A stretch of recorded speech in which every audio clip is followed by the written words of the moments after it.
Selamat pagi, salam sejahtera. Isu hangat pagi ini, TMJ, bidas Dr. Mahathir tak jujur dalam isu statut Rom ICERD. Berita sepenuhnya.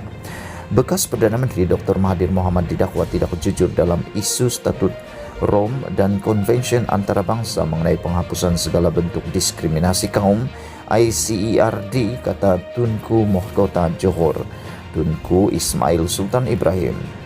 Tunku Ismail berkata hal itu menjadi sebab Baginda menentang statut Rom dan ICERD yang ingin disertai Kerajaan Pakatan Harapan PH pimpinan Mahathir ketika itu.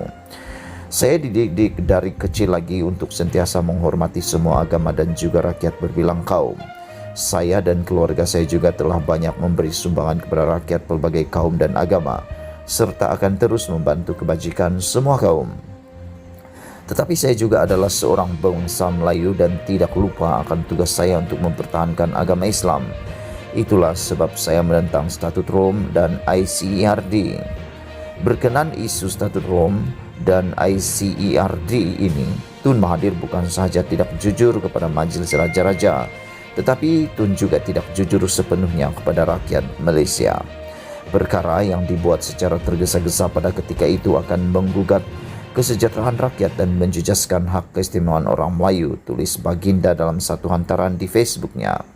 Tunku Ismail berkata Baginda amat berbesar hati kepada Mahathir kerana turut mengatakan mengenai dalam buku terkini yang ditulis ahli Parlimen Langkawi itu berjudul Capturing Hope. Bagaimanapun, kata TMJ, dalam menyerang institusi diraja, Mahathir tidak akan dapat menyelesaikan masalah-masalah negara yang telah dicipta sendiri olehnya, termasuk isu perpecahan dan asimilasi kaum. Cadangan kerajaan untuk meratifikasikan ICERD menerima kecaman dan tekanan hebat daripada UMNO, PAS dan orang Melayu. Ia membawa kepada satu perhimpunan secara besar-besaran di dataran Merdeka Kuala Lumpur bagi membantah ratifikasi ICERD.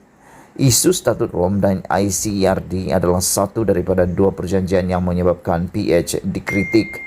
Dalam pada itu, TMJ berkata satu lagi pengkhianatan kepada rakyat Malaysia adalah apabila janji-janji yang dibuat kepada rakyat tidak ditunaikan.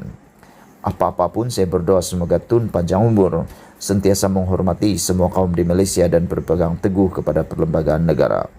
I will see you soon, Tun. Saya jumpa anda nanti, Tun, katanya lagi.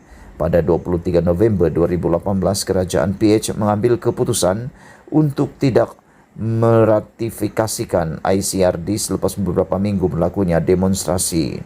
ICERD yang diusahakan oleh Pertubuhan Bangsa-Bangsa Bersatu PBB pada 1965 bertujuan menangani masalah perkauman, khususnya pemerintahan apartheid di Afrika Selatan ketika itu. Pun begitu ramai di Malaysia melihat konvensyen anti-apartheid itu sebagai satu ancaman terhadap kedudukan istimewa orang Melayu, perkara 153 dan Islam, walaupun pengecualian boleh dibuat untuk mengekalkan perkara 153. Secara keseluruhan sehingga November lalu, sebanyak 179 negara di seluruh dunia meratifikasi ICERD berbanding 18 buah yang belum. Semua negara Islam telah meratifikasikan ICERD kecuali Malaysia dan Brunei.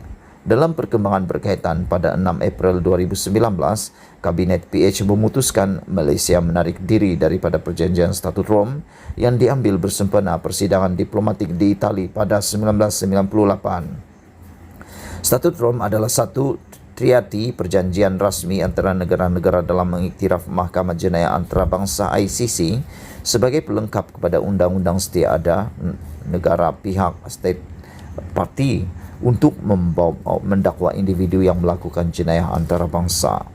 Sehingga 4 Mac 2019, sebanyak 124 negara telah menjadi negara pihak kepada statut Rom. Sekian isu hangat pagi ini. Jangan lupa tinggalkan komen anda, tekan butang subscribe dan kita jumpa lagi. Bye-bye.